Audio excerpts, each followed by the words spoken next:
aloof roommate is physically linked to my water cup. I twist the cap and he groans. I take a sip and he licks his lips. But when I poured bubble tea into it and took a few hard pulls on the straw, he lunged at me and snatched the cup away. Don't suck. My cheap plastic water bottle hit the dorm floor and shattered. Great. My roommate, Sebastian, slid a drawer open and pulled out a cup. Here, take this. It was a glass tumbler. High quality stuff. It had these transparent purple lavender flowers swirling around the glass. The lid had a small, tight silicone hole tailored for a straw. It looked brand new. Pristine. I was honestly a little shook. Thanks, man. He avoided my eyes, turning his back to me to focus on his gaming rig. I carefully twisted the lid open. Immediately, a suppressed, low groan came from Sebastian's direction. I poured some warm water in and took a sip. Sebastian sucked in a sharp, jagged breath. His hand on the mechanical keyboard trembled, his fingers slipping off the keys. He licked his lips, looking like he was enduring some kind of torture or intense pleasure. His lips were thin, the Cupid's bow sharp like a knife. Looking at them made me want to bite them. Yeah, okay, I admit it. I'm into Sebastian. I swear to God, before I met him, I was the straightest guy in the state. After high school, my only plan was to get to college and bang a hot, bubbly cheerleader. But the moment I walked into this dorm and saw Sebastian,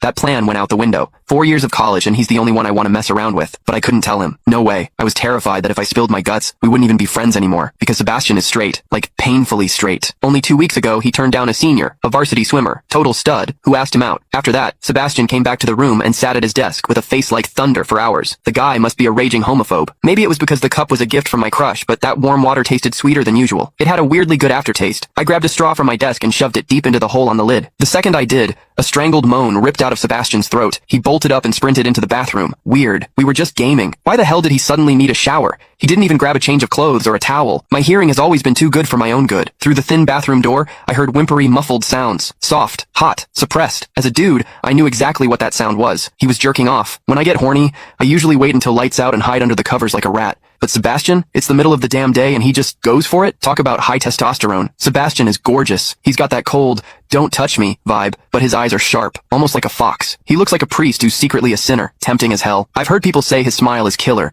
but I've never actually seen it. Sitting there, I couldn't help but picture what was happening behind that door. That aloof, icy face flushed with heat, his lean, muscular body. The veins popping on the back of his hand as he gripped himself. Does he keep that cold expression even when he's beating his meat? My thoughts were getting way too dirty. My face felt hot. After a long time, I heard a final, guttural grunt from the bathroom. The door clicked open, and Sebastian walked out. His face was bright red, a sheen of sweat glistening on his forehead. There was a visible tooth mark on his lower lip where he'd bitten down too hard. He walked straight to his wardrobe, grabbed fresh clothes, and went right back into the bathroom. Then the shower turned on. Okay, now he was actually cleaning up. The mental image of him panting in there made my throat dry. I grabbed the glass tumbler again, and chugged a few large gulps. The water in the bathroom stopped, then started again. It took him forever to come out. When he finally did, he looked at me with this weird, resentful glare. Strange. Was I imagining things? Sebastian sat back down to game, and I poured myself another refill. I wasn't really thirsty anymore, but I began chewing on the plastic straw out of habit. Click the link in my bio to get the full story for free.